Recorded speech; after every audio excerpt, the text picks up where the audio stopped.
So we are now broadcasting. So I want you to all recognize that each and every one of you has the capacity and the ability to be financially free. No ifs, no ands, no buts, no exceptions. This can be done. Now, let's start first and foremost with the definition of what is financial freedom, and I'm going to share a little screen which is a PowerPoint, and we're going to go back and forth between that as we go through this. Now, can you do me a favor, just because we've been having a little bit of entertainment with this, can you confirm with me that you can see the slide? So just let me know if you can see the slides. Okay, perfect. So financial freedom. In my humble opinion, an inordinate number of people, I've got an incoming video call. That's too bad that we got a bunch of stuff going on there. What I want you to be clear about is this, is that when it comes to financial freedom, this is often overcomplicated tremendously. And I want you to first and foremost, just adopt this basic understanding and this basic definition of financial freedom. And it goes as simple as this, is that financial freedom is this simple piece. It is when your recurring or passive income exceeds your expenses. And by the way, it doesn't have to exceed it by a lot. You know, lots of us have this vision of financial freedom as, you know, remember that Robert Leach, I know I'm dating myself, but the lifestyles of the rich and famous. You know, I wish I could do his voice because it makes me laugh. But financial freedom very often is not about, you know, dripping wealth. And in fact, many of the people that you've seen featured on that show actually weren't financially free. They just had created an inordinate amount of income that they spent often in foolish ways that got them into trouble down the road. So the definition that we're working from is this simple one written by Robert Kiyosaki. He articulated best in Rich Dad, Poor Dad. And whether you like the book or don't like the book, or like him or don't like him, doesn't much matter to me. His definition of financial freedom is simply one of the most simple and powerful and attainable for each and every one of us. So when your recurring or passive income exceeds your expenses. So when we look at it from that perspective, I mean, the first thing in my brain is simply this, is like, why the hell isn't everybody financially free? And I would ask you to just seriously check in for a moment and answer the question. I'd love for you to type it over on the right. I'd like to get your perspectives. Is why do you think, very specifically, why do you think, if you're not currently, why do you think you are not financially free? And why do you think that financial freedom is so rare in North American society? I mean, let's be clear. It is often rarer than unicorns, double rainbows, leprechauns. I mean, it's often pretty rare. So why do you think? Spend too much, keep up with the Joneses. I think that plays an inordinate role, Dan. There's no question about it. What are other perspectives? Why do you think personally and we as a society have so much difficulty with financial freedom? Poor investments, yes, I have made a couple of those. By the way, I leaped by the plug to my book, which is about an investment that I made that literally cost me $1 million overnight. That one's not a really fun one, and it doesn't help much with financial freedom. So not taught in the schools, no education, mentality, financial education not part of our educational system, which I think is a complete and utter crime. Limited financial education, yeah, fear, not taught in schools, legacy, don't make enough money. Absolutely. All of those are, I think, play significant roles.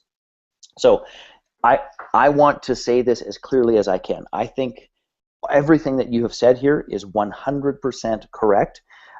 Dan, I think you've left us on a really strong and significant note, which is we're not taught how to keep it. And in fact, we are conditioned to spend it. We are conditioned to spend it. So I want to just say this first and foremost, is that I believe the single most significant piece that keeps North American society from being truly, genuinely, 100% financially free is this one basic fundamental. We have been conditioned to be consumers. I just want you to hang out with that very simple idea. We've been conditioned to be consumers. And when we are conditioned to be consumers and are inundated with over 3,000 advertising messages a day, all we have is money burning a hole in our pocket trying to buy the life that we think is going to make us happier, better, sexier, more attractive, more fun, more enjoyable, more you insert the blanks. But I want to be really clear about this. You can be financially free. And we're going to go through the basics to do it. Okay, so on that note, Donna Schaefer. Josh, and I know that you're trying to juggle things and all the rest of it, so that link I sent you, can you get that to Donna Schaefer? She was just trying to invite me to a hangout, so she's just a little bit lost there. So if you could get that out to her, give me a nod that that works. Okay, thank you, sir. I appreciate it. All right, so next up, let's jump into the very first piece of financial freedom. And I'm going to give you the 3 pillars, and you if you want to take notes and jump around all those sorts of things, if you want to take notes, is this. So the 3 big pillars, and I'm rushing this a little, gang, because of our tech issues, so just bear with me for a moment. If I go a little fast, just ask the question on the side. I'll make certain that we actually address it for you. So top of the list is, the big 3 are consciously choosing your lifestyle. That is the most significant. Off the top of the list, no question about it. The next one is breaking the time for money bind. We have been conditioned to play this game of how it is that we are going to earn income, and how most of us earn income is we simply trade our time for money. It's one of the easiest things in the universe, is to trade our time for money. If we go to university and get a little bit of an education, then we get to trade our time for money for a little bit more cash. But trading time for money is a throwback from really the Industrial Revolution, when most of our ancestors got off of feudal lands and all of a sudden had a new choice, which was, hey, I could go work in the coal mine for 12 hours a day, have those other 12 hours, and I could count on some income that's going to transpire. So here's the thing, is that we need to be perfectly clear that the first one is consciously choosing our lifestyle. The next one is breaking the time for money bind, which quite honestly is more of a head thing than anything else. And then the third is beginning to generate and create passive and recurring income. If we can do those 3 things, and that's what I'm going to serve and support you with here tonight in terms of looking at what are the action steps around it, financial freedom is 100% within your grasp. No ifs, no ands, no buts. You can do it. So first and foremost, any clarifying questions, anything that you can, there we go. Some of our lost people are joining us. Welcome if you're coming late. We had a little technical glitch there, but I think we're all good. So any clarifying questions about the big 3 before we jump into tackling each one of them independently? Going once, going twice. Feel free to jump in at any point in time. All right, going to go back to our little slide. So, start screen share. Consciously choosing your lifestyle. Now, this is a much bigger deal than most of us think of it, because the truth of the matter is, for us to consciously choose our lifestyle, we have to alter our beliefs at our core. And why we must alter our beliefs at our core is that for this to work, here's what your task is. I'm going to ask you to write this down. Your task is simply this: to break the social conditioning, about what makes you successful, about how you fit in, about how you will be accepted by your friends, family, loved ones. It means separating yourself from your ego that you have been taught to adopt of I am my stuff. So this is absolutely a belief system setting and not much more. But here's the things that I want you to consider, and I'm going to actually ask you to write these things both for yourself and to post them actually in the little side step here. So let's just start at the beginning, and these are I just picked what I would call the big 6, because if you consciously choose these big 6, then what you'll soon notice is that most of the rest of it is going to take care of itself, quite frankly. So in the big 6, the first of which is to consciously choose your lifestyle. What is the home that you choose to have, and what is an appropriate amount of money to spend upon it? Okay, so I want you just to think about this for a brief moment. If I was going to consciously choose my lifestyle. Now, to answer this question, by the way, I want to point out that you have got to fight and battle the social conditioning that says, well, this is a starter house, and this is a starter community, and the quality of my finishings, and does it have a granite countertop, or doesn't it have a granite, all of those pieces. You've got to battle that, and what you would need to do is to actually choose what your home is, or if you're not at that spot yet, what your home will be. Okay, so I want you to just think about this for a moment, is that if you were choosing your lifestyle, this is how it's going to be, this is how it's okay, all the rest of it, I want you to write down some examples. A 3-bedroom house. Do you include all the costs that go with the house? Heat, home? Yes, it is the cost of the house, because just the cost of the house is not, you know, my mortgage payment is X number of dollars. That doesn't mean squat what it means for the cost of a house. Property taxes, that whole shitteroo, so to speak. So I want you to think about how big is the house. I want you to think about how much you are willing to spend on it. I want you to think about how many bedrooms and bathrooms it has, and I want you to think about the community that it's in, and I want you to lump all of that together, and I'd like to see some examples. So I'll share, just to put this in perspective, because we made a very significant, and you know, some might say silly, actually, decision about the house which we currently live in. So we live in a very nice house. It was an infill spec home, very close to downtown Calgary, 2 blocks from a school that has a terrific rating. What is there? There's 5 bedrooms, 3.5 or 4 bathrooms. But we made this choice very, very deliberately in terms of where it was going to be, and it was going to be our legacy home. So we made those decisions. And we made a decision about what our mortgage would be. We made a decision about how much we needed to have down, all of those pieces. So give me some examples of what this is. And by the way, put a dollar figure on it. Like, put a dollar figure on it. This one fundamental piece can have more to do with your financial freedom than any other single aspect, full stop. So type some examples.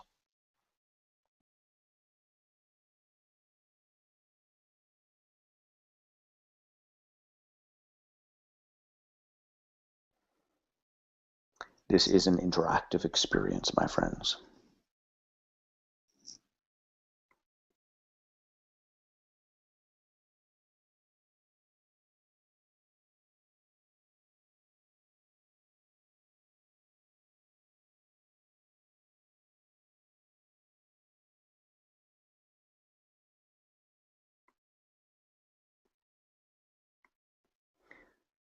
$350K condo, Jacksonville, Florida, 3-bedroom, 3-bath.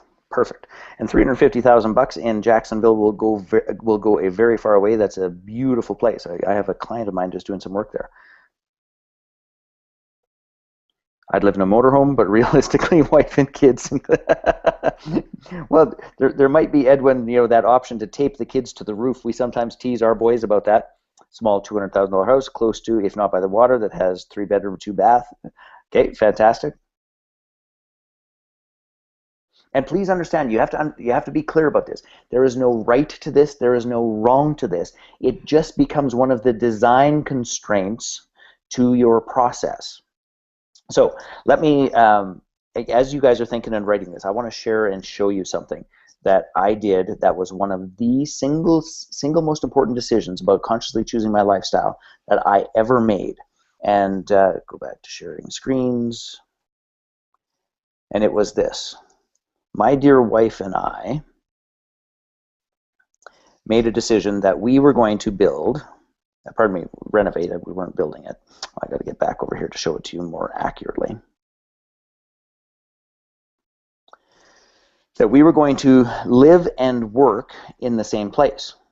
So by living and working in the same place, here's what transpired, is that we bought this old 1910 brick warehouse. Now, the original idea, just to be clear about this, was that this would eliminate us driving back and forth to work, because we would live and work in the same space. The original idea was that we would have this entire second floor as this monstrous, great, big, beautiful loft that we would live in, and then we'd put our businesses and rent a couple of spaces out on the front of the building. Now, the truth of the matter is that the mandate of the building was that the building would pay, our tenants would pay, so that our company was in the building for free and our home was in the building for free. So what transpired was this, was for that to actually have occurred, what I had to do was this, is that instead of it being the entire top floor, is that, I don't know if you can see my mouse moving around on here, but back to where the 2 big middle windows are, that's as far as it went. And it actually started, you know, the first, let's call it the first 5 windows was our space, and then we took over more as we got on our feet with that strategy. Now, it was a beautiful little space, and we did some really cool stuff with it. What I want you to understand is that it was a lifestyle decision. It was a very conscious choice that we made about how we were going to live, where we were going to live, and how we were going to live. That, turned into, what I'll call, from my view, a really beautiful little loft space that had exactly what we wanted, exactly where we wanted it, all of those pieces. It was not elaborate by any stretch of the imagination, but it was what we wanted in terms of where we wanted to live and how we wanted to work. And please understand this, we lived there for the better part of 15 years for free. Now, when you think about this, I just want to go back to this for a brief moment so you can see. When you think about what that means, most people get themselves saddled into a spot where they end up putting a significant portion of their income just paying the way for the lifestyle, paying the way for the basic existence needs. And we've got to really put some serious thought into how that is going to work. Again, no right, no wrong. It just becomes a design constraint. I've always lived in a little place like this where you have business below. Yes. And honest to goodness, I made that decision at the ripe old age of 22, and it was one of the single most significant decisions I ever made in terms of my financial freedom and overall wealth. I actually just sold that building back in December of last year after owning it for 22 years. And honestly, Corey and I would have lived there forever. It just was not conducive to kids, which is why we made a different decision. So, the home is one piece. Ranch style on the lake, 5 bedrooms, 3 garage, 2 motorcycles each, 2,500 square feet, somewhere around the 500K range. Okay, perfect. So here's the thing about this. What I want you to recognize is that when you get clear about what this is, you don't spend a whole bunch of time going, it's like, oh, but I'd sure like that house over there, or, oh, we should upgrade to this other place, or, oh, what happens at, 3-car garage, I just have one more car, I need to add another, oh, we need to move. None of that stuff happens because we've consciously chosen. So does this make sense as one of our first foundational pieces about how and where we are going to live? Okay, fantastic. Super simple and easy. Now, I'm not going to spend as much time on the other ones, although I do want you to think differently about this as much as you possibly can. Car. Now, give me some examples. So I'm going to ask you to say yes. If any of you are in the position of, in terms of your transportation, all those sorts of things, where you, number one, make a car payment, and number two, perhaps regularly upgrade your cars because I want to have the newer one and it should have the navigation and all of those things. Which, by the way, I'm not saying you shouldn't have beautiful cars and nice things and all the rest of it, but if it's hooking you to payments and trapping you to having to work, you got to wonder about it a little bit. So first and foremost, my first question is, payment, yes. Upgrade, no. Okay, fantastic. Payment, yes. Upgrade, no. Yes for the last time, somebody said. I love that. So here's what I'm going to ask you to consider, is that in terms of what your wants, desires, and needs are, no payment, no to upgrades. Love that. In terms of what that scenario is, I want you to seriously consider that you would make a commitment to yourself. No car. Ideally, would be a motorcycle, and now and just borrow from friends. Love that. So whatever it is, and it's not that I love that you don't have a car. I love that you're thinking from this perspective. But I want you to also recognize it when we go back to lifestyle. So I love cars.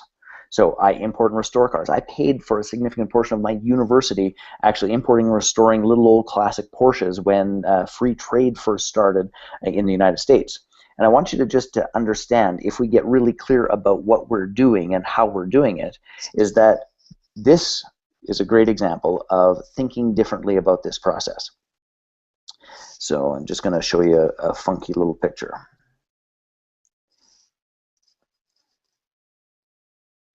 So this is a 1985 Ferrari 308, which I owned and drove for 5 years.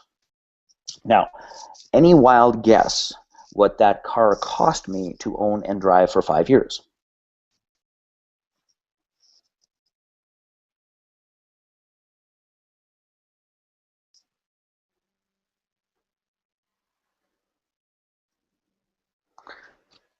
$5K, zero, nothing, or made money on it. So I made about $8,000 on that car.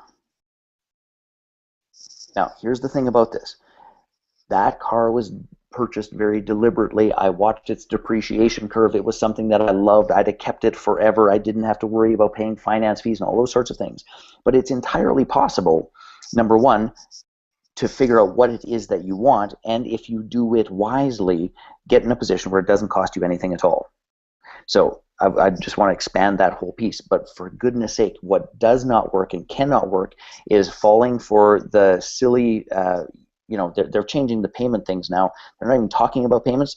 It used to be you could go buy a car and the car cost $27,000. Yeah, I know what I'm getting into. Now they don't even advertise that. They advertise the bi-weekly payments because they know that people's conditioning is not around value, which I bought that car as a value proposition. The positioning is around, can I handle the payment? That's not sound. That is not easy. That does not work. So I want to just want to go back really briefly to a couple of other key points here, because the education. So how are you going to get educated? How are you going to pay for your education? Travel, clothes, entertainment. These are all things that most people fall into or strive towards, keeping themselves broken in debt and on paying fees on their credit card, where if you consciously choose what it is going to be, you never have to worry about it again. If you know it's going to be a $500,000 house on the water, then we have to design a business and income structure, a process for that, such that we can, number one, have it taken care of, and number two, enjoy it being taken care of. So, want to just be perfectly clear here. Does this idea of consciously choosing your lifestyle make sense?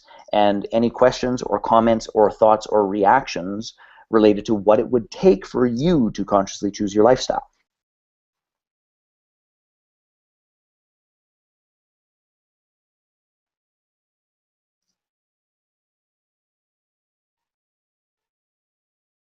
Oh, chatty ones.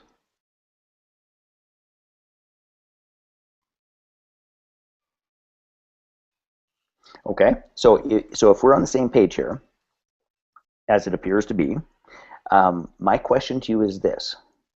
Right now, for you to lay the foundation for you to be genuinely and truly financially free, what decisions do you need to consciously make related to your lifestyle?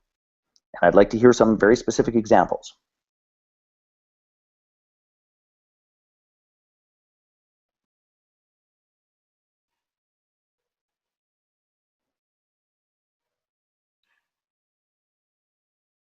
It doesn't make sense, but in the sense of something like travel, how do you consciously choose to have money for these?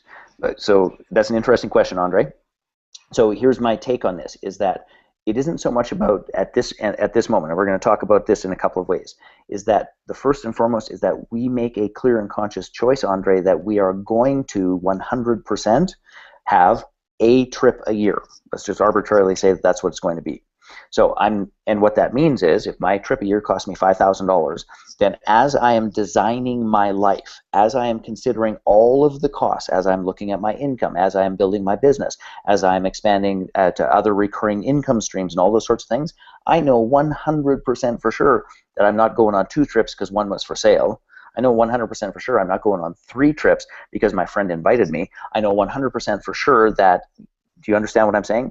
Because what happens for most of us is when we stand in this space of want and we get ourselves sucked into doing things that was outside of the lifestyle that we chose often. So what we have to do first and foremost is set the standard, live up into the standard, get a resource and a pool of both cash, time, energy, and resources that then if we choose to redirect it in another way, we can. And I'll share a story with you about that. It's going to sound scarily boring. And Edwin, I totally 100% agree with what you're saying, and it is boring until the foundation is done. And I got to tell you, so let me tell you a story about the first time I became financially free. I had busted my ass for the better part of 12 years in my business, and I actually had read Rich Dad Poor Dad a couple of times, but it hadn't actually connected and clicked with me about what it actually meant. In fact, I remember reading it and thinking, how silly. I mean, I took accounting in school. I have a business admin degree. What a bunch of dumb shit. I know this. Literally throw it into the corner. Yet what happened was, I'm going to guess a year and a half later, I was playing the Rich Dad board game, which is called the Fast Track to Cash Flow. We actually played that game in the Financial Freedom Weekend that Josh and I are, well, I guess, Josh, you're not going to be there, are you? That I'm delivering in Halifax coming up. We actually play it there. And it was the craziest thing, because what transpired was, when I'm playing the game and I'm going through this process and I'm doing my income and my expenses, and I'm looking at it and it's like, Jesus, Murphy, I've been financially free for years.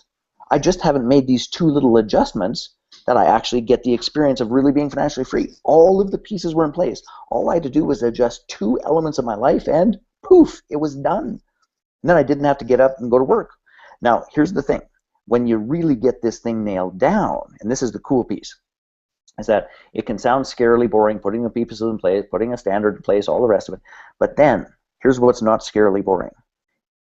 I wake up, and I hold that this will happen in your future. You wake up in the morning, and you look around, and you go, do I feel like going to work today? Or would I prefer to go skiing with my boys? I think I'm going to go skiing with my boys.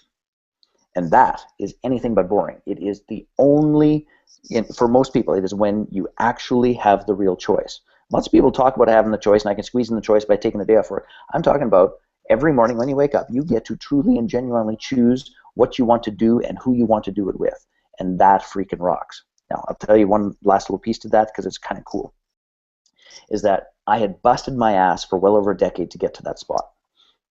And I had in my head that what I really would do when I became financially free, I'd just put my feet up and I wouldn't do anything for a while.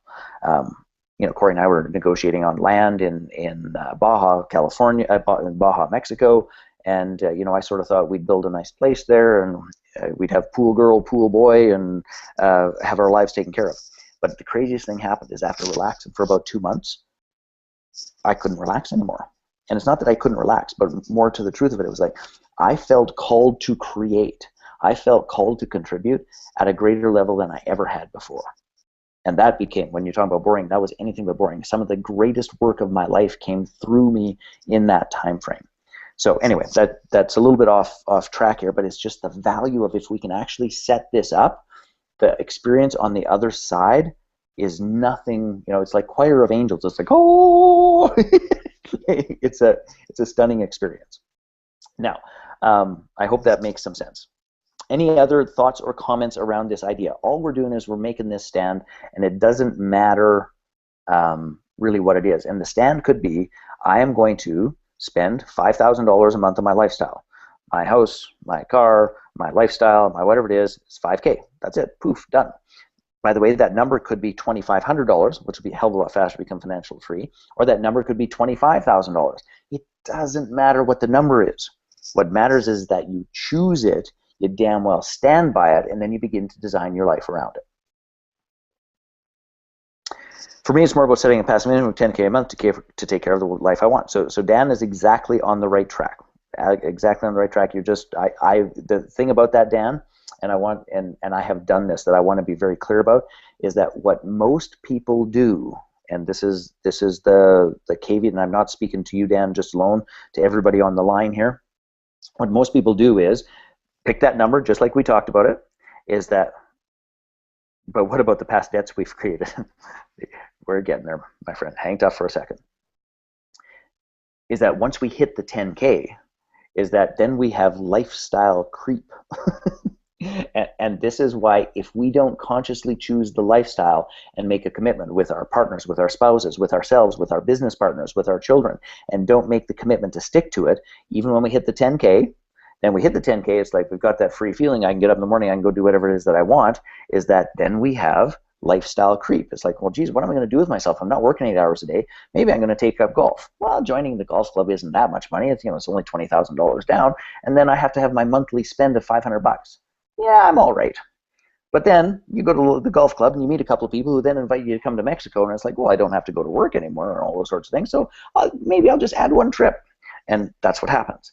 And this is why I want people to back up. And Dan, I know that you're a financial planner. I know that you do great work. I know you serve people in this domain all the time, and I know you know what I'm talking about, is that before you pick the number, you've got to commit to the lifestyle. And only once you pick the number and you've met the number and all those sorts of things can you then begin to talk about lifestyle creep. And by the way, I've got a great example for you guys about lifestyle creep, because Corey and I made a strategic decision because of our family to actually leave a position of being financially free to take on a mortgage that we would pay for the first time in our lives. Now, that mortgage well, I'll tell you more about that in a moment or two. So, but I want you to just be clear about this. So current lifestyle could be maintained at 10K. Probably will go up with kid number 2 as a few months ago. And I like the term lifestyle creep. Yeah, well, I like the term as well, but the experience sucks.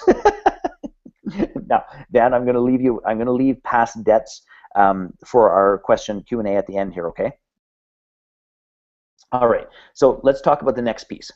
If we're going to do this idea, let's just jump into the second part. And the second part is this. And this is, again, not just a technique or a tool. This is the next element for us to actually build the foundation that you're talking about. And I loved how you said it, Dan. What I'm looking for here is, now if you choose, and Andre, I'm just going to back up the bus a bit. Dan says, if you choose a number now, in a few years, is it possible to change it and reevaluate it? Yes, 100%. And and I'll share the ground rule with you, is that you change the number, and that this is the ground rule. Just to be clear about this, I break most rules, and this is a rule that I've broken for myself, and I'll share how in a bit. But here's the ground rule. You can reevaluate the number, but please hear this.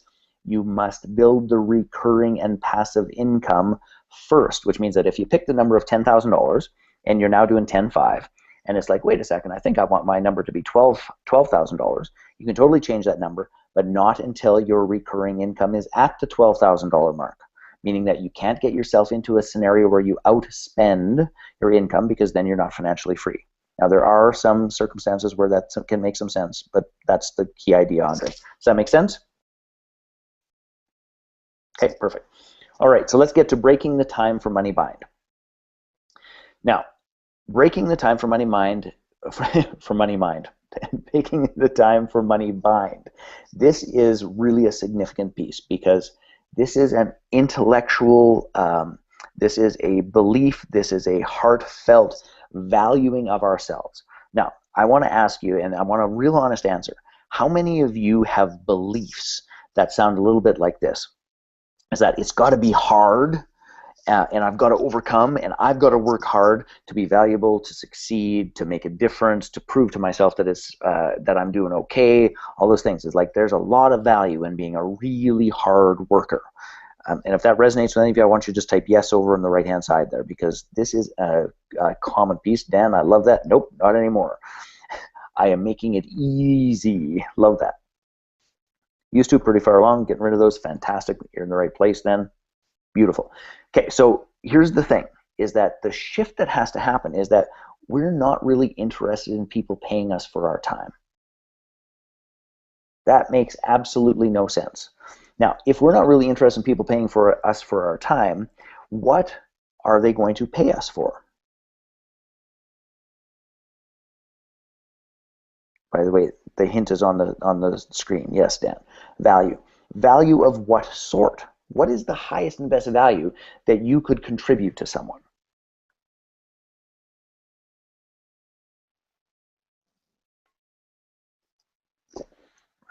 Creativity.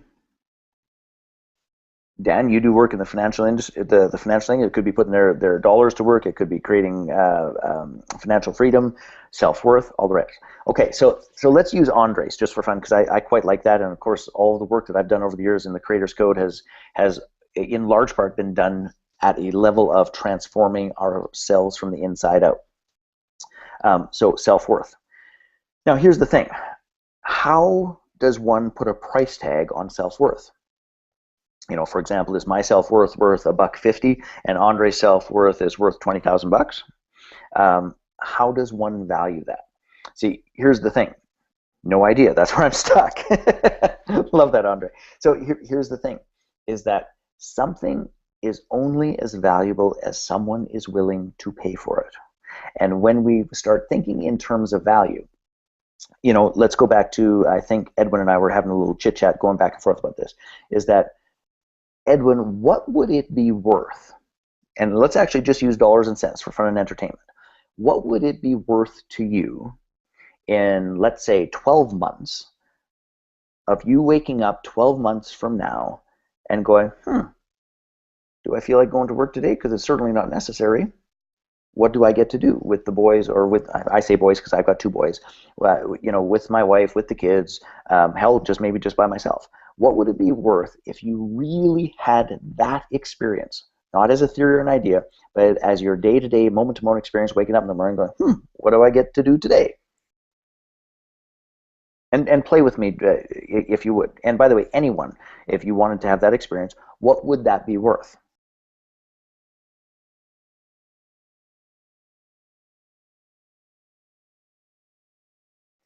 By the way, I'm not going any further. Whatever I have, that might put you behind in our plan here. Yes, priceless, the dream. Can you explain it? So yes, I'm going to say it again. So if we're talking about, we must start thinking in terms of value.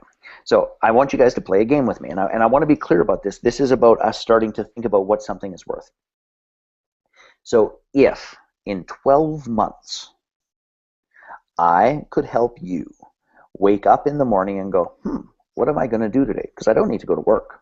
All of my income exceeds my expenses, and I am completely free to choose whatever my little heart desires to be and do today. What would that be worth to you? And I want you to use a dollar figure. Yes, priceless, all the rest of it, but pick a dollar figure. What would it be worth?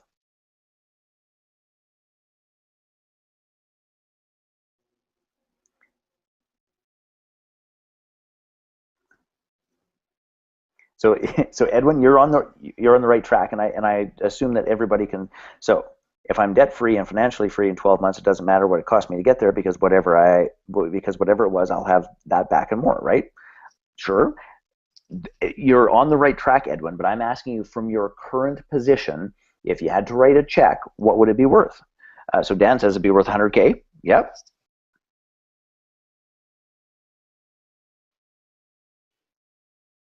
And I'd love for other people to weigh in. $297.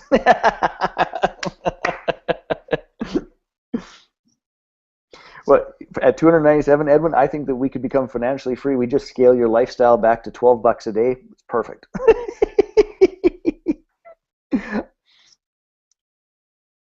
Could be worth 5K. So I would say between 80 and 100K. So here's okay. So that's what I'm asking you to get to. So here's, just think about this.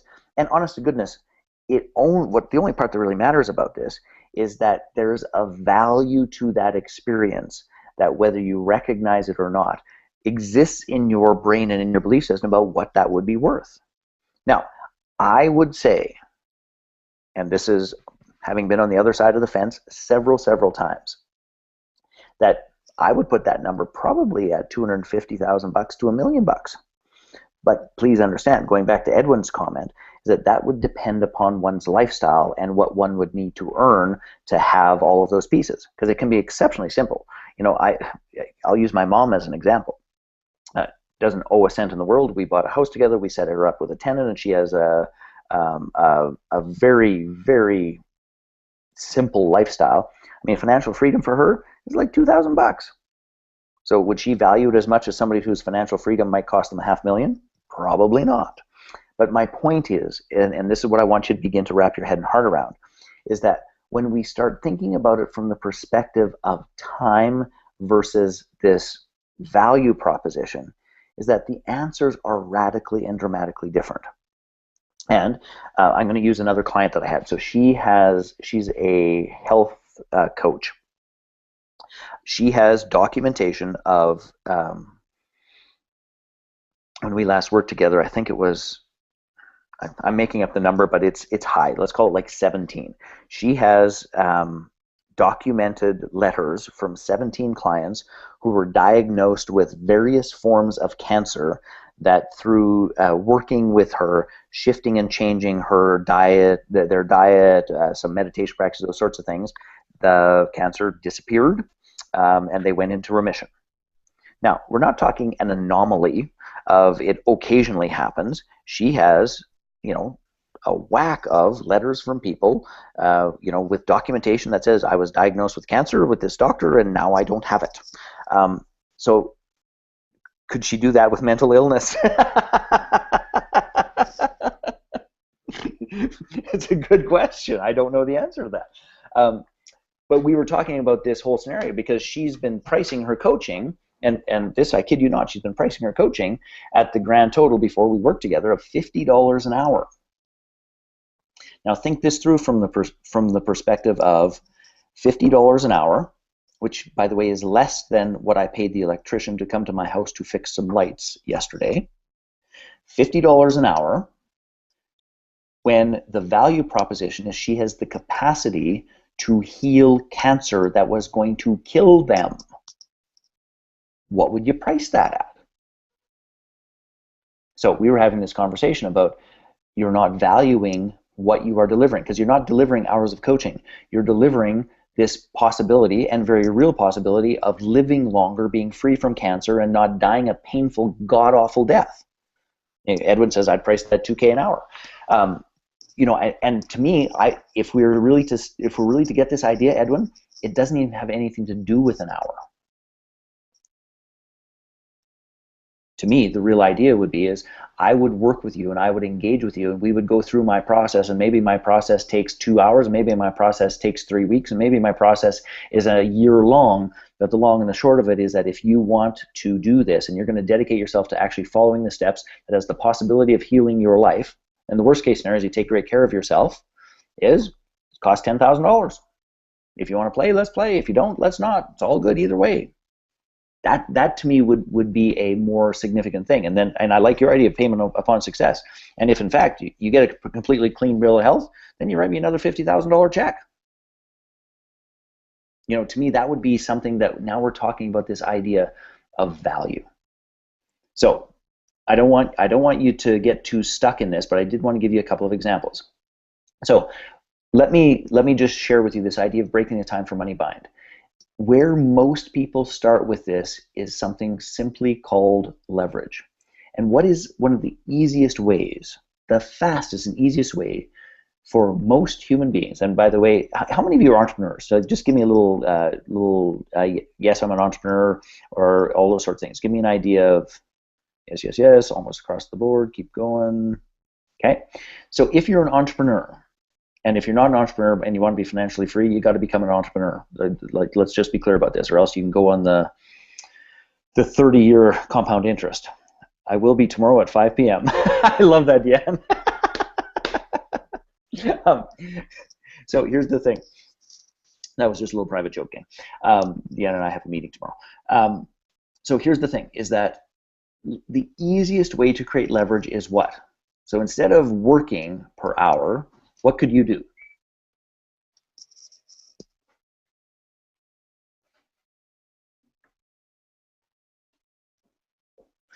To generate income, so I'm just talking about to break the time for money bind. We're going to do income is our next pillar, but I just want you to break the time for money bind. It's the ceiling upon which most of us bonk our heads. What's the easiest way to create leverage? Have someone else work in your place. Exactly right, Dan. Is that we hire someone to do whatever is necessary for us that frees us up to create more income. Now, I don't know how many of you are familiar with Laurel Langmeyer, the Millionaire Maker. So she and I, actually, we're just in the process of negotiating, taking over the Canadian sort of arm for her, and we just did a big course with 120 people in Calgary focusing on this. And she has a program that is interesting called The Big Table. And here's the thing. She will not let you buy the big table unless you have a house cleaner. Now, I want to be really clear about this, is that this isn't about having a house cleaner or being snooted or any of those sorts of things. It's this fundamental piece that you've got to get, that your time is worth more than $10 an hour futzing around your house, and that you've got to begin to redirect your energy at bigger pieces that has leverage. Because you cannot be the person who is the chef, cook, and bottle washer and get into a position of financial freedom. And that's one of the foundational pieces, is you got to have somebody taking care of your house, because I don't want you wasting your time at that. You need to be building your business. You need to be asking the question of, how can I get anyone? And here's the thing. If your number, just use this as a brief little example. If your number for financial freedom, I'm going to arbitrarily say, is $200,000, so approximately $17,000 a month. For you to generate that $17,000 a month, if you calculate that out in terms of the number of hours that you choose to work, is that you're going to come up with a number. And if that number, and I'm just going to make up the number, if that number is anything less than $100 an hour, then you need to hire anything else out that you could get hired out for less than $100 an hour. Otherwise, you can't possibly get to that spot. So it starts with leverage, which means having people work in your place, getting people to cover some of the basics for you. And ideally, if you're going to begin with this leverage piece, then you've got to have this idea of the ability to scale. And every single one of you, yes, someone doing filing, calls, set meetings, paperwork. I have an executive assistant in Las Vegas. I had an interview this morning for my second executive assistant, and we're calling her the wake cleaner upper. And what the wake cleaner upper is she follows me around, and when I get deals done and JV agreements done, and I make the relationship, she handles all the paperwork, all the documentation, all of the follow-up, all of the connecting, all of the date setting, all of those sorts of things, because I have my highest value when I'm face-to-face working with another human being on creating value. That's it. I don't want to do anything else. So, backing this thing up, so leverage is piece. Now the next piece is the ability to scale. It's one of the reasons why intellectual property, internet marketing, joint venture marketing, all those sorts of things is some of the greatest and easiest things in the universe today. So as well as network marketing. I know that looking on the call, there's a variety of people who are engaged in network marketing. Those have the ability to scale. So at least you're beginning to get in that spot of breaking the time for money bind. Now we're going a little bit long and we started a little bit late. So I just want to make sure that we're clear about what breaking the time for money bind means. Top of the list, the first thing is this. Is we have got to shift our brains and our belief system from the perspective of time for money to value for money. And if it took me a second to create the value of you guys being financially free and you were going to write me a check between 80 or 100K, it would still be worth every penny of it because you got the result. So that's the biggest idea that you got to understand. You've got to start working on leverage and stop doing things that are beneath you. And whatever it is that you choose to do, it has to have the ability to scale. If you're still working one-to-one, trading time for money, your odds of financial freedom are slim to none. Questions, comments, anything else?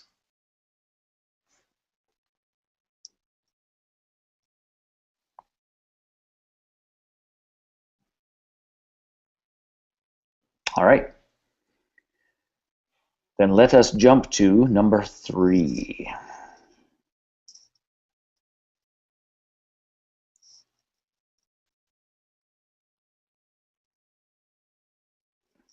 So Edwin, you just hit the nail on the head, and this is the story that keeps people stuck. The cost of outsourcing simpler tasks is not always available within the current income. So Edwin, I get that. Your task then is to do one of two things.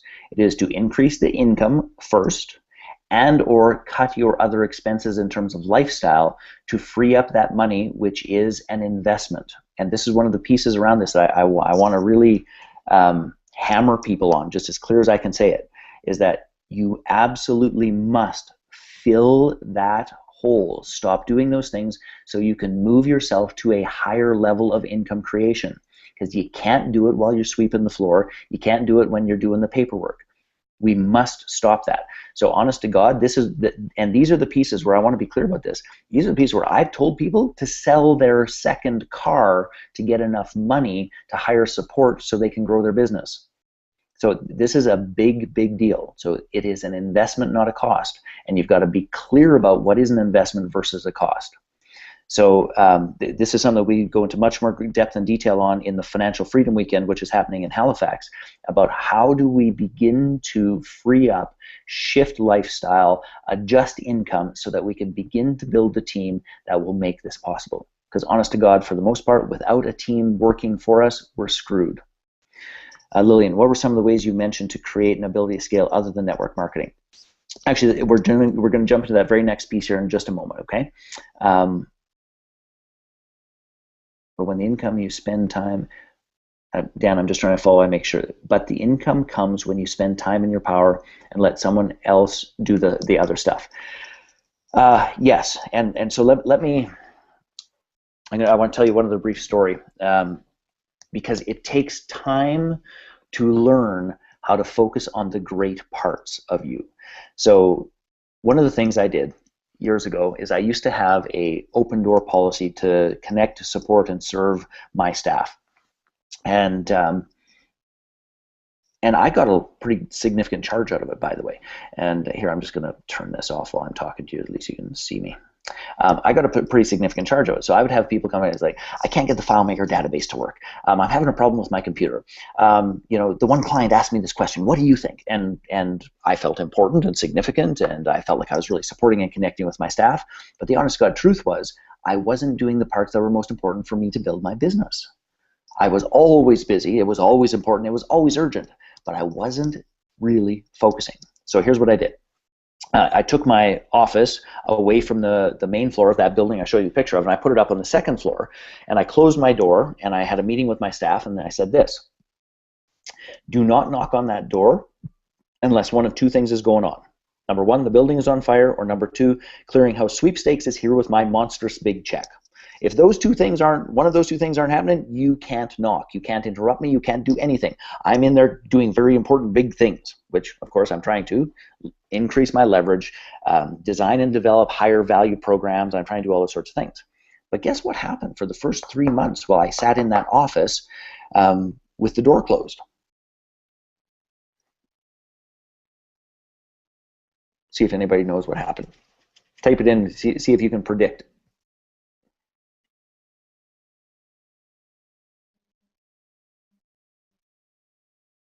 Well, here's the thing. I would never have predicted this in a million years, but it was true. They left you alone.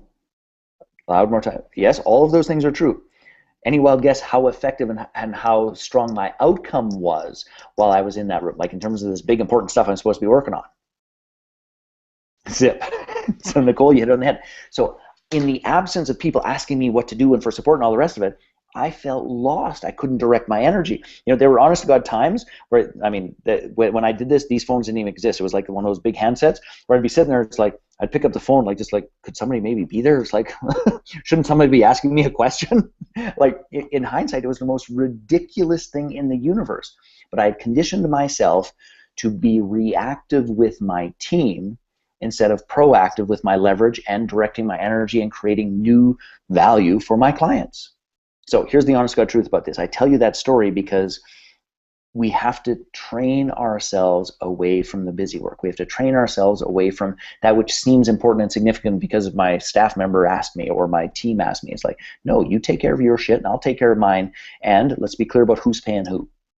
It's really a significant deal. I hope that makes some sense to you. Okay, third point. Let's jump into the third point. All right. The third point is, and this is the question that you were asking a second ago, the third point is recurring and passive income streams. So I have these coming up all at one time, primarily to try to save us some time. Now let's determine a couple of things. Is passive income. Now passive income is deemed as income that you only had to work once for or set up once and then it continues on. And obviously some of the examples of that are real estate, network marketing, having memberships, royalties, joint venture marketing, internet marketing when done well. These are just some of a multitude. Somebody said earlier about having bad investments, good investments work in this domain, all of those pieces. But what I want you to be clear about is I use the words recurring and passive. Residuals would be a good example, Dan. So that would be in the insurance industry. That would be, to me, a modified version of royalties. There's residuals, there's renewals, there's a variety of pieces like this. But here's the thing that I want you to be perfectly clear about is that I don't really use, and I'm not a huge fan of the word passive income. It is what the rich dad, poor dad people purport and support. But in my experience, everything takes some management. Okay. Now that doesn't necessarily mean that you have to be the one managing it, but even if you have a manager, you still have to manage the manager. I mean, in my experience, I've yet to come across something that is completely and utterly hands-off that didn't end up costing me money. And I was referring to an investment there in that domain. So let's just talk about recurring / passive income. So recurring income is something that we set up once, ideally, and we get ongoing income for. So real estate. Corey and I, we sold our commercial building downtown Calgary. Now we still have in total, I think, including our primary residence, we have 6 other properties. Corey does the vast majority of that renting, re-renting, managing deposits, maintenance, all the rest of it. So we are our own property managers. We get a great rate of return. She's the world's best selector of tenants, and we do really, really quite well with that. But let's be clear about this. It is not passive. It's not passive. Now, hours in a year, I don't know, 30 hours in a year. So it's certainly not a big full-time job, but it still takes effort. So what we need to start thinking about is this. Real estate is one. Of course, the drawback to that is what's necessary, some form of capital investment. Which, by the way, many of you are from the East Coast. Lillian, here's a great example, because you're in Jacksonville, correct? Or did I make that up in terms that's where you wanted to be when you had typed in earlier? Oh, not yet. You're on your way? Okay, South Florida. So I just want to give you a great example of this idea of real estate and what's possible. So I have a client and a friend who he's on his 6th condo, 2 and 3 bedroom condos, 1,200 to 1,500 square feet, grand total of $50,000, all in, done, including legal fees, all the rest of it, and is renting them out for between $1,100 and $1,300 a month. Now, to put that in perspective, well, that's very nice. Put that in perspective, I have a couple of condos across from Fiset here in Calgary. They're 500 square feet, 1 bedroom. I paid $250,000 for them, and we rent them for $1,450. Now, if you do a quick little ROI calculation, you can see that the Florida properties are quite literally about 5 times better ROI than what we're doing. 5 times. So you don't have to have a ton of money to get involved in it, but you do need to have a clue about what the hell you're doing. So real estate is an example. Network marketing. Now, network marketing, and I know that many people much malign network marketing. And actually, Lillian, I was just seeing your note there, is that, and if I have no idea if you have a realtor or don't have a realtor, I just know he's done about 2 years work in Jacksonville specifically. And if you want me to connect you with him, I'd be more than happy to do it. He's a good guy. And he's not a realtor, just to be clear, so he couldn't do that, but he could certainly try and connect you to stuff he's doing. Okay, consider it done. So network marketing, that is much maligned in today's world, but the honest God truth is, network marketing, it has 2 pieces that are incredibly important, and one of the reasons why I like people to really consider them as meaningful ways to create recurring and passive income. The first of which is this. Well, actually, there's 3 great reasons. Top of the list is very little capital investment, so your ROI can be exceptional. The second of which is they come with a complete business system, which means that you can't get lost where most entrepreneurs get lost, which is I'm reinventing the wheel, creating my own database, writing a letter, making a website. I'm writing an autoresponder. I'm redoing my business card. I'm all of the silly shit that people get sidetracked with about building a business. When they're not really building a business, they're building infrastructure. Network marketing gives you an infrastructure. It takes away every single distraction except for the one that's most important, which is go out, build relationships, create value, and make sales. That's it. Go out, build relationships, create value, make sales. That's the only thing you need to do. The rest of it's done.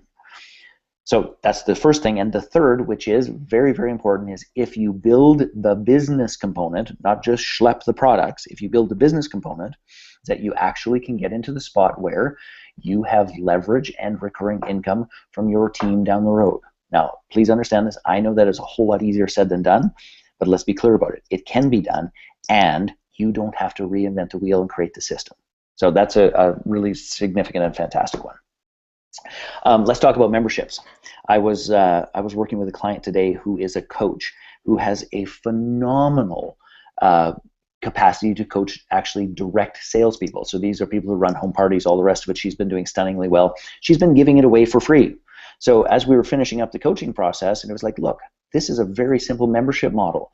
They get a call or 2 a month. They get a bunch of resources and systems, and they get your brain, because you've built like 3 great businesses in this arena, and we can charge them $97 a month.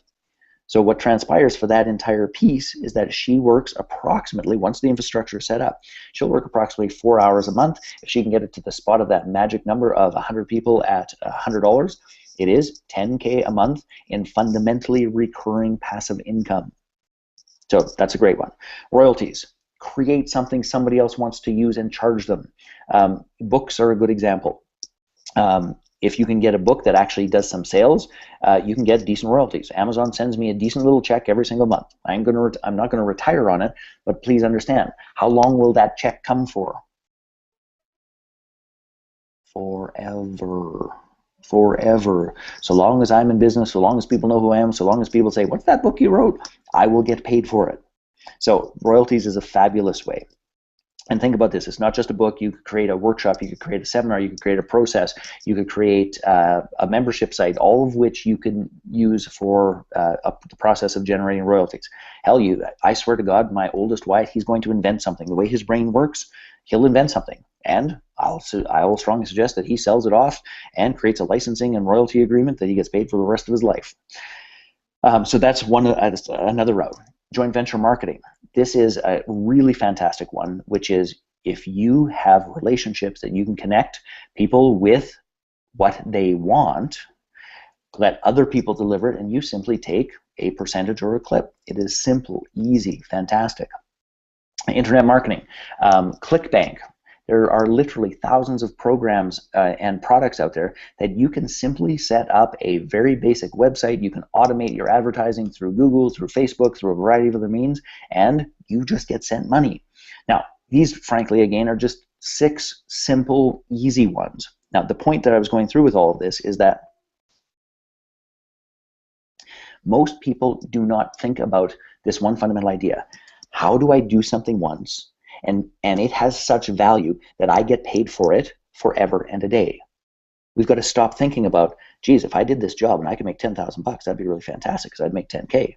You know what? I would be far happier if you did a job and you got paid 5,000 bucks and you got paid $500 a month, so long as you then can breathe.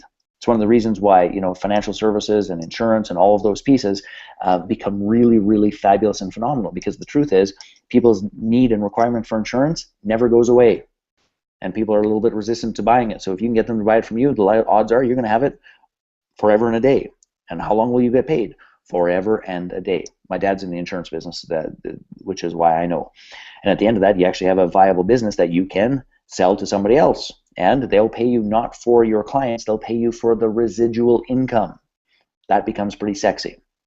So what I want each of you to think about, I'd like each of you just to make a list right now of where in your life do you currently have residual income. So what are your examples of residual income? So I'll give you some of mine. So I have royalties from my program design. So I have people that license my programs, and they pay me anywhere from 10% to 50% based upon what it is that they're delivering. So I've licensed a bunch of my programs. My book, I get royalties through Amazon. I get royalties when I sell it directly. That's a pretty simple and easy one. Joint venture marketing, I gave you the example of Laurel Langmeyer. So I brought Laurel Langmeyer to Canada. We put 120 people in the room because they wanted to work with this 5-time New York Times best-selling list author. That thing in the short term cranked somewhere in the neighborhood of, we're waiting for the last check, but I think they've already paid us 30,000 bucks, and I think there's about another 40,000 bucks to come. So that's joint venture marketing. I don't have to do anything with that, and a bunch of those people, by the way, joined a recurring piece, which I get paid for, which means it's recurring and passive. So those are some examples for me. Real estate, we've got about 5-6 properties.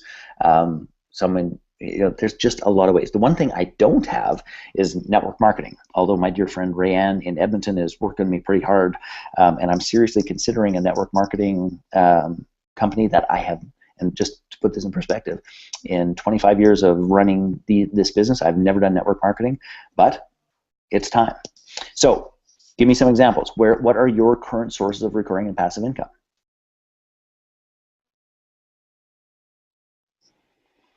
Sales of my dietary supplements, future pretty much entirely outsourced. About to open escrow on 130 unit self-storage. I love self-storage businesses, Edwin. Like that is something that love. Patricia has royalties, network marketing, internet marketing. Andre, none yet. Okay, so here's this thing. All of you have heard this phrase of multiple sources of income. It's working on royalties for a product I invented. Love that. So we've all heard this idea of multiple sources of income. But I want to be really clear about this. It's not enough for you to have multiple streams of income. Because if you have a bunch of multiple streams of income that don't break the time for money bind, you're actually just working harder and not really getting ahead. So your multiple streams of income must, please hear this, absolutely must have this component of, I do the work once and I get paid forever and a day. So my question to each of you is this, because I want all of you to do homework, and I want to make an invitation for each of you to actually do some more work with myself on this topic, because when you wake up in the morning with that experience, it's like, what am I really going to do today? That's a beautiful experience. Edwin, just because I'm totally fascinated, in what area of the country are you doing the self-storage unit? Sonoma, very cool. Good old California. My wife and family and I keep toying with enough of these long Canadian winters, and we're coming to California. So maybe we'll start by renting we could live out of your self-storage unit. Keep those costs low. So on a serious note, so what I'm going to ask each of you to do is this. And while you're doing this, then Josh and I are going to connect in terms of who's here and who had talked about this hot seat idea. What I want is for every single one of you to make a commitment related to each of the three pillars, one of which is more consciously choosing your lifestyle, the next of which is breaking the time for money bind, and the third of which is a next step, or perhaps first step, depending on where you're at in the process, to crank up your recurring and passive income. Because let's be clear about this, is that if your chosen lifestyle is $10K a month, for you to be financially free, how much recurring and passive income do you need?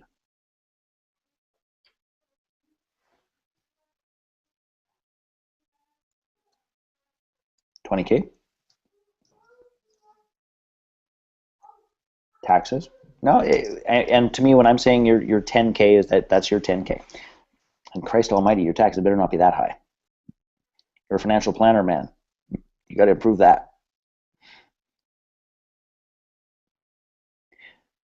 Well, so Edwin, you're on the right tracks. No, they're not. So what I like about your answer, Dan, is that you're building in a cushion, which I really love. That gives us a range of choices. But technically, if your actual lifestyle costs $10K, and I'm going to say your lifestyle because that would include taxes, that's how much money goes out the door, period. And if it's $10,000, then you are financially free at $10,001. And I just need people to recognize that, because if you could figure out a lifestyle that was $5,000 a month, then you're financially free at what income? At what amount of passive and recurring income? $5,001, exactly. So if it's a $15K a month, then you need $15,001. Like it really is not that complex. And as we begin this lifestyle design process, it becomes a whole hell of a lot easier. So here's my request, and what I'm going to ask each of you to do real quick. And Josh, if you can jump on Facebook, I want to just have a quick little chat with you as well while this is going on here. So everyone, I want a commitment about one step you're going to take from each of the three areas. One step in terms of consciously choosing your lifestyle, one step in breaking the time for money bind, one step in increasing and taking your next step with recurring and passive income. And I want it to be specific. It's not just, I'm going to work harder at my business.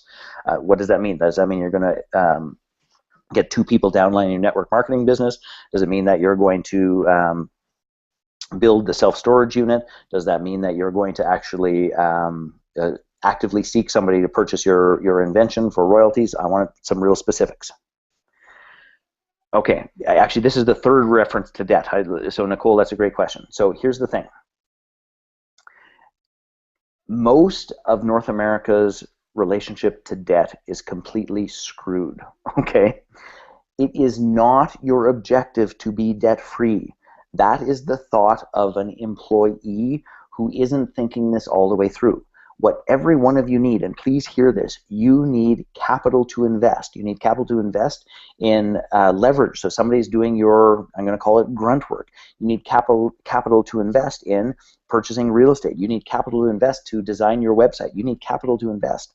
So it is completely ridiculous, please hear this, completely ridiculous to take good money and pay off debt and not have any resources to actually scale and grow your business and what it is that you need to make income. And this idea of, oh, we've got to be debt free, we've got to be debt free, is bullshit. What you need is an income stream that handles the debt and allows you to grow your business, allows you to grow into financial freedom. Now, please understand this. Can it be a strategy to reduce debt and be financially free? Yes, it can be a strategy, but almost never is that your first step. You've got to free up capital to invest and to build. And what most people, and just to be clear about this, when we're focused on paying off debt, most people pay off the debt, and then they've got a little bit of room in their credit cards, and then go buy some other dumb shit, and they're back in debt immediately. This is a contextual shift of, if I could free up, let's arbitrarily say $500 a month, what would I do with that $500 a month? Truth of the matter is, if we were buying real estate in Jacksonville, the truth of the matter is we could actually just save that money for 10 months and go buy a condo. Andre, almost exclusively, it's better to build a business than to pay off debt. And by the way, I'm not saying ignore your debt, make the minimum payments, but create something that creates money, not something that keeps you on the treadmill of trading time for money. Dan says, but good debt, not bad debt.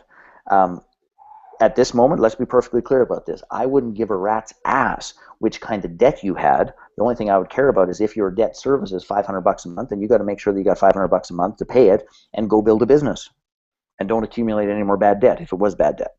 So there is a huge distinction. In the Financial Freedom Weekend, we talk in great depth and detail about discerning good or bad debt. Good or bad debt. But the honest to God truth is that is a misdirected process for most people. And please hear, I'm not saying don't pay off your debt. I want you to hear what I'm saying. I'm swinging the pendulum a little bit far to say you're not going to become financially free paying off debt. You become financially free creating recurring and passive income streams that make your requirement to go to work not necessary. Nicole, it might be, and I'm painting with a broad brush here. The question is, and this is the question that I would ask you. So if we could be really specific. Yes, create an income stream that pays off. Yes, that's Edwin, we're on the right track. So your debt is your debt. It's what you already owe, right? So do you want to go and continue to trade time for money to work off paying that debt? And now you've traded time for money for another 3 years to work off that debt. And now the debt's gone. Yeehaw, now I can finally work on my financial freedom and create an income stream. That's backwards thinking. So one of the greatest quotes ever, and I'm a car fan, as you know, from the old Ferrari, and I had just actually just sold an old Porsche that I'd been restoring for 5 years, and just to be clear about this, made a killing on it. We did fantastic.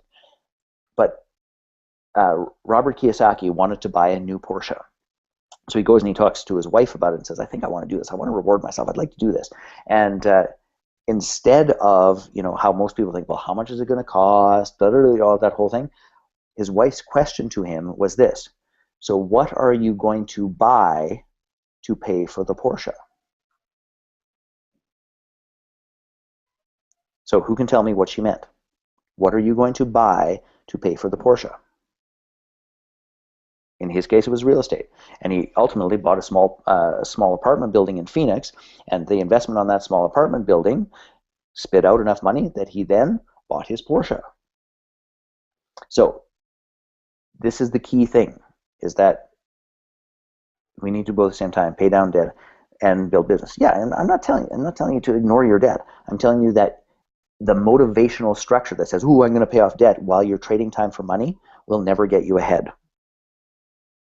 Service the debt, invest, and build passive streams of income. I hope that addresses it. Okay, perfecto. Okay.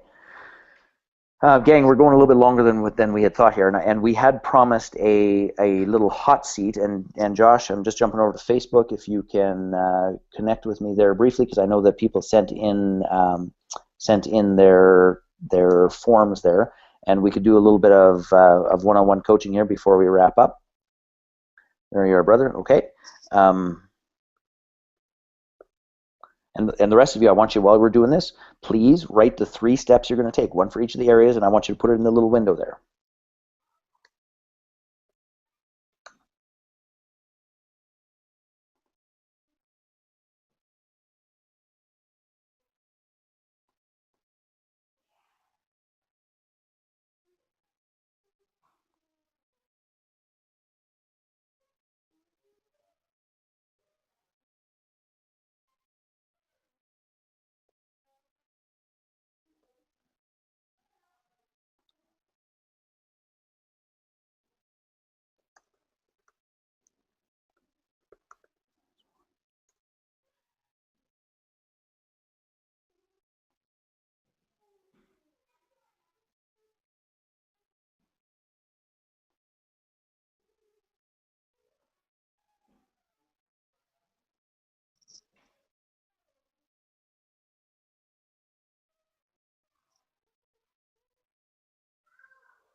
Okay, cool. So Lillian, I appreciate you filling us in. So consciously choose my lifestyle budget and each of the 6 big areas. Love that.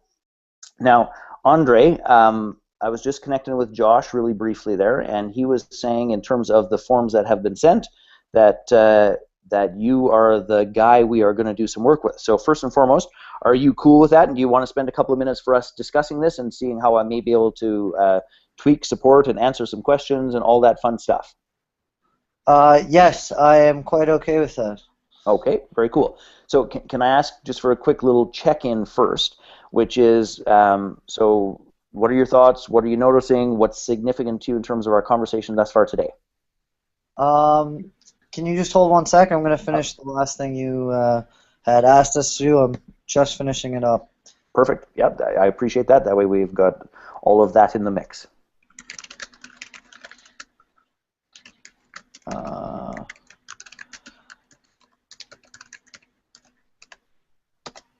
okay, so go ahead. What would you ask again? Sorry. Yeah, I was just asking, so of this conversation thus far, what has struck you? What seems significant? What's most meaningful?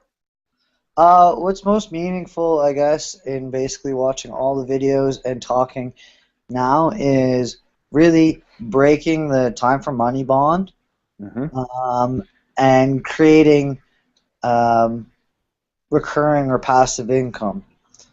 Cool. Um, yeah. Okay, so can I share your basically what you wrote so everyone on the line like gets what we're talking about? Feel free, go right ahead. Okay, cool. So, and I don't know how many of you online, we got a bunch of applications, and I really appreciate all of those that were sent.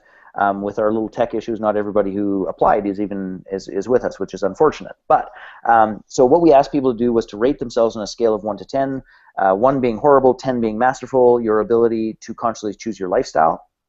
Andre, you picked 4.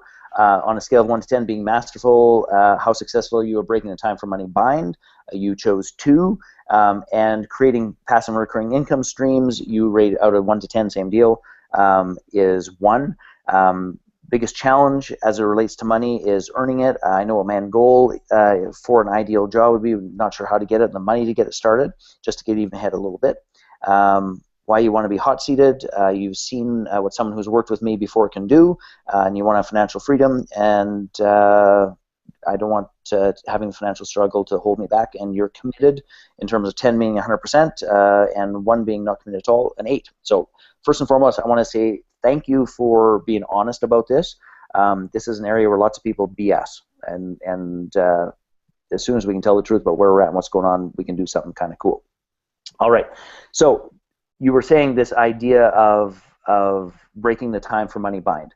Can you talk to us a little bit about what breaking the time for money bind might look like for you, other than drinking Tim Hortons coffee from looking at the screen? Uh, that was from when a friend was visiting. Basically, what it would mean to me is I wake up every day now. I'm working in construction. I'm a laborer. I wake up every day being like, I wish I didn't necessarily have to go into to work today. I feel like the value and the things that I could give to other people, or I'll use a mutual friend Josh and I have is Alex. He started his own business of something that he had a problem with in his life, and he started using that to help others. I feel like I have the same kind of aspect, that I'm getting no real value or purpose from going in to work for the time for money. Mm-hmm. It's basically mundane. I'm going there to make the money just so I could pay the bills, and essentially not being truly happy. Got it. Okay. So I understand that completely. So when you were talking about this idea of creating value and contributing value, and I actually know Alex as well. So are you thinking somewhere in the range of coaching? Yep, there's a couple things that I always have loved to do. Now, this will be still kind of a time for money in one sense, because I love to coach sailing. Sailing is my passion. If I could just teach it, if everyone could pay for everything for me, I would love to teach everyone it all day long, free of charge kind of thing. Sailing, we're talking about, just to make, you're Yeah. talking to a Saskatchewan landlubber here. Yes, I'm a Okay, sailor. That's why I need a spot on the water. okay, love it. So yeah, so it's something that's something that I would love to do. I also Okay, so in my I'm going to stop you just for a second because we got really limited time. We went over. So yep are you cool with me doing some sort of pokey bottom lining ideas here? yep.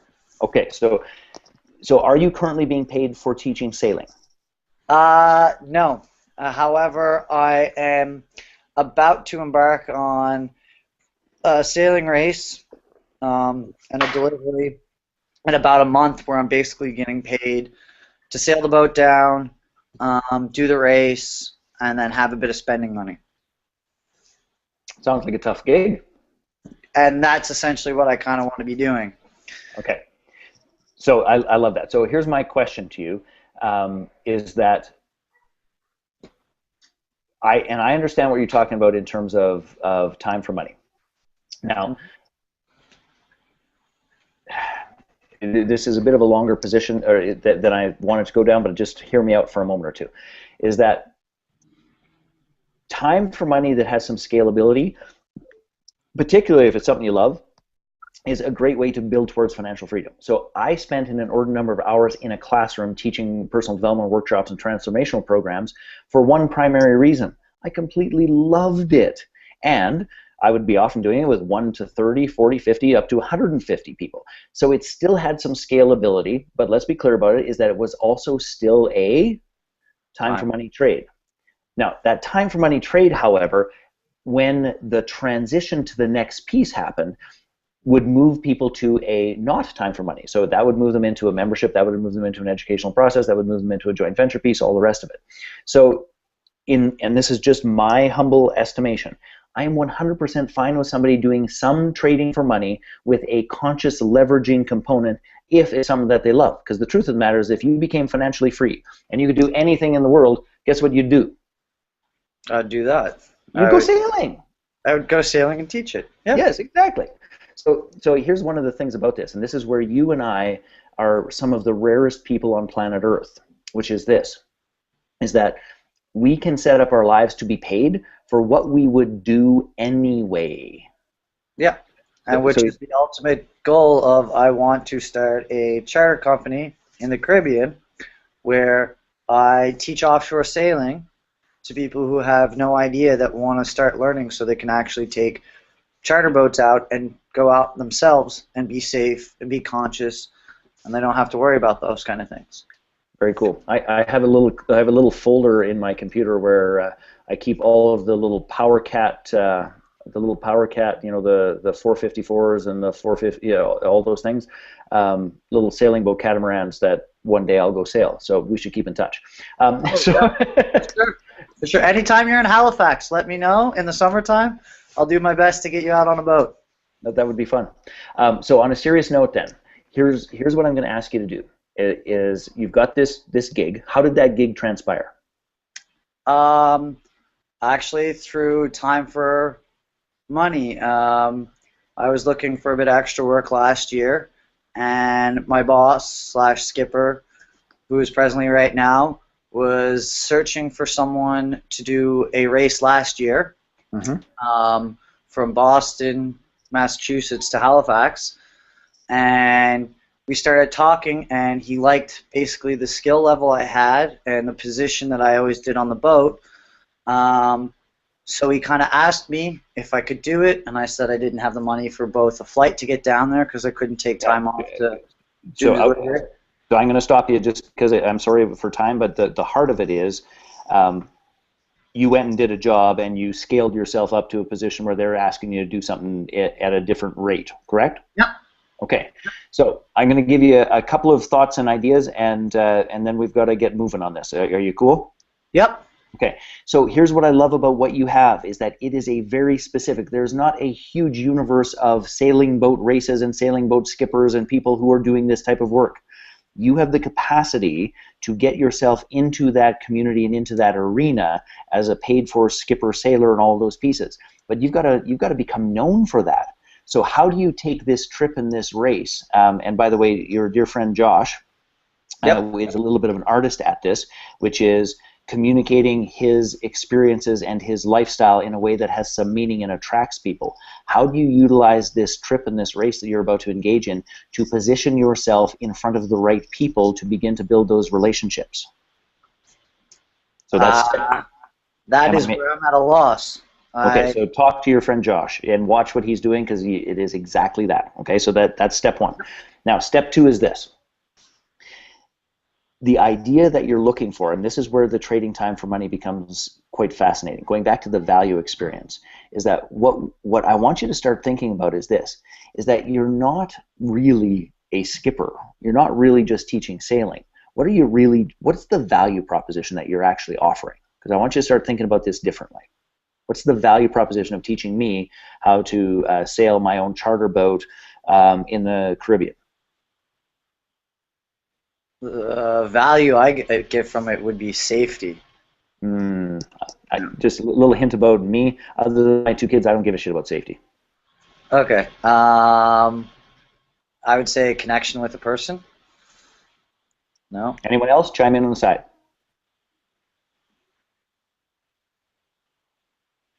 Adventure, getting warmer, entertainment, freedom and adventure. So the top word for me, and by the way, it's one of my most important values in my life, is freedom. I want that experience of, wind in the hair, of taking off into the ocean. Hopefully there's somewhere over there I'm going to land and sail to, and all those pieces. But to me, it would be this, what you're describing is for many people a bucket list experience. So you're actually selling dream fulfillment and freedom. Okay. Now, suddenly when you're selling dream fulfillment and freedom, we're not talking about, geez, you should get paid $50 an hour, all the rest of it. You're now talking to somebody who has this on their list, who has a folder of these silly little catamarans on their computer, and you have the capacity to say, I will fulfill this experience for you for $5,000. And it really doesn't matter what else transpires. For $5,000, that would be kind of a fun thing. And suddenly it's not now we're not trading time for money. We're saying this experience I would value, and by the way, some people might value it at 10, some people might value it at 5, some people might value it at 25,000. Hell, if you did a partnership with the Power Cat people and you actually got me to buy the goddamn thing afterwards, which is what they've been chasing me to do, you'd probably get a pretty significant commission at the front end and perhaps at the back. Am I making any sense to you? Yes, I actually never really thought of it in that kind of life before. I never thought about taking someone out. Like, if just say you were in Halifax, you wanted to learn, me taking you out and charging you for the adventure of whatever the value is. I never thought of it that way. I just thought of giving that person the experience. Okay, so that's what this is the beginning of cracking this code. Okay, so there are a million ways in which you can do this. And by the way, if you want to bribe me with wine, you can probably charge me a whole hell of a lot more. Well, that's good to know, because there goes that safety and sailing thing. Oh, that was gone away a long time ago. People know that I drink quite a bit when I sail. Okay, so on a serious note, because we got to wrap up, we're a little long. Being in Sonoma, I can hook you up with the wine. Sounds good, Edwin. I'm in. Portugal too. So first and foremost, you didn't get as deep as I wanted you to, but here's the assignment I want you to leave here with. So I want you to, number one, begin thinking about how you can package experiences and how you can actually begin to attract people right from where you're at this summer, because we're coming into sailing season in Halifax pretty damn quick, are we not? Oh, yeah. Okay, so and when is your trip for your race? I leave in about a month. Okay. So here would be, if I were coaching you, here would be your assignment, is you are going to have at least one client on the water at an adventure price bucket list experience before your trip. Okay. So that means I want you to have a page on Facebook. That means you start blogging about it. That means you start communicating about what your skills are. That means you start doing some invitations for people who might be interested in that. Does that make any sense to you? Yeah. Okay. Anything else you want to add to that? Because we got to wrap up here pretty darn quick. No, just thank you so much. You're very, very welcome. All right, my friends. Number one, I want to say thank you for your patience with the technology. I want to say thank you in terms of your participation and your willingness and jumping in and all of those pieces. And I also want to invite each of you to participate in a full weekend conversation about how we live these three key pillars. And I put a little link there in the little window there, which is the Financial Freedom Weekend. And honest to goodness, that Financial Freedom Weekend is one of the strongest courses I have ever come across in terms of balancing all of the pieces, both the internal game and the external game of what it means to shift my beliefs around claiming the space of, damn it, I'm going to be financially free. I am going to wake up in the morning with that choice. And I'm going to design my life in such a way that it is inevitable and I will create it. So there's the belief piece. And then the other part about it is the simple, basic mechanics of what is required to design a business model that works. The simple basic requirements of what it takes for us to begin to renegotiate some of our debt. The simple basic requirements of what it takes to manage our credit rating so that we can get capital to invest in our businesses and to create. So there's a multitude of things related to it, but I want to I just want to say to you, if there's anything I've said to you tonight that has said, Jesus, Murphy, I could maybe be financially free, or I think I could do this, or I think I need more work with this. I think somebody said that the value of being financially free in 12 months was $80,000 to $100,000. And in my humble opinion, I think depending on your scale, it's probably worth $1 million. We don't charge anywhere near that amount. If you want to register in a single payment, it's $897. If you want to do it in 3 payments, it's $327, and it is phenomenal. Nicole, done. Can't wait to see you on the 23rd. Yeah, you and me both. So that's the offer. I'm not going to make a big pitch about it. We would love to have you there, and of course, everything we do, 100% money back guarantee. We either knock your socks off or we'll give you your money back. So that's it for the presentation, other than to say, for crying out loud, you deserve this. Don't let your monkeys get in the way of it's too much and it's, all that stuff. This is just a plain old straight up offer of value and support. Anything I can answer about any application of these things in any way, shape, or form? And by the way, whatever I can do to support, I will. We got a moment or two left. Awesome background behind me, Edwin. I don't know what that is. Oh, Josh, yes, I know. Okay, all good. So please, here's my last ditch, make it so. I will give a little bonus here for this piece, is that if you choose to register this evening, take advantage of this offer, make the thing so, I have a series of videos that are basically their entrepreneurial belief, and there's a couple of webinars that I will make sure that you guys get as well. We sell those things independently for like $97 a piece, so feel free, jump in, all of that fun stuff. Josh also answered if you want more information about the intensive. There's a whole nother link there as well, which is the Financial Freedom Event Video 4. All I can see is hair in Josh's picture. All right, my friends, if there's no questions, I'm wrapping her up and going to go play ball with my boys.